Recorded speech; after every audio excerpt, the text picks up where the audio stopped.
What's good, YouTube boxing world? Real Talk Boxing back at you again.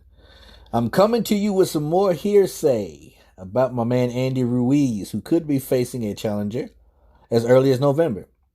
And that challenger is none other than two-time world challenger Chris Arreola.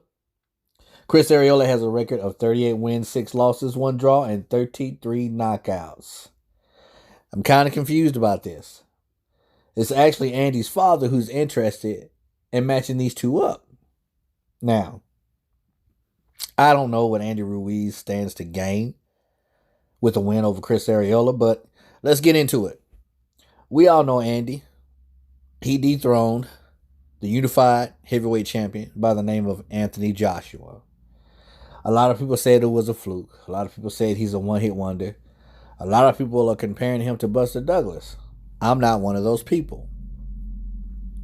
He had to strap up, get in the ring, and punch Anthony Joshua in the face, knock him down in order to take his belts.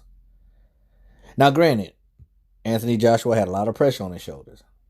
His first U.S. fight, he came in pretty big, and honestly, I think he underestimated Andy just a little bit.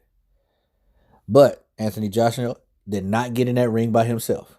He got in with Andy.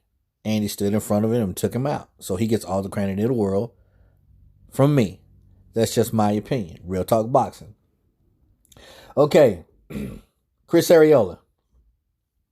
I haven't seen Chris Arreola in years. Chris Arreola is a boxer that I always loved watching. Even if I knew he was going to lose, I always loved watching him. He was an exciting fighter. He has a huge punch output for a big heavyweight, which that's something that Andy can't match without getting tired. But Andy is a very, very slick fighter, a counterpuncher, younger, and I think he may be even stronger, definitely more technical than Chris Arreola.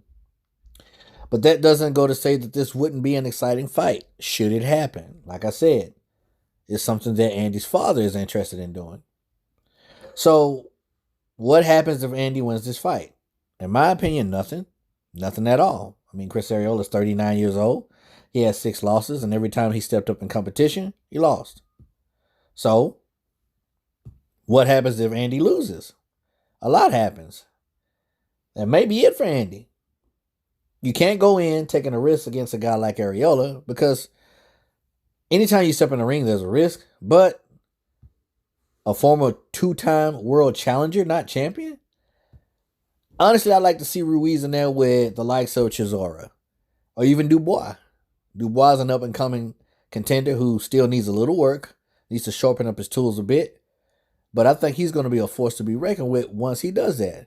So I would love to see him and Andy get in there and bang it out. Even Dylan White. I would love to see that fight also. Maybe even Usyk. I mean, anybody but Chris Arreola. I mean, I love Chris. And I know it would be an explosive, exciting fight. But Andy doesn't stand to gain anything from this, should it happen. Like I say, this is hearsay. There's a lot of talk out there right now that isn't really confirmed, but I'm seeing it, and it's entertaining. So I figured I'd bring it to you. What do you think about this possible matchup that Andy's father is interested in matching up? What do you think? Should he do it? Should he not? Should he fight any of these guys that I just mentioned? I think so, in my opinion. But hey, that's just my opinion. I want to thank all my subscribers. You guys are awesome. I really appreciate the fact that you guys stop by, watch my videos, and even comment. That's the cherry on top. Thank you guys from the bottom of my heart. Like, if you wish, subscribe, share this video. I'm here for you guys. As always, respect all, fear none. God bless. Real Talk Boxing.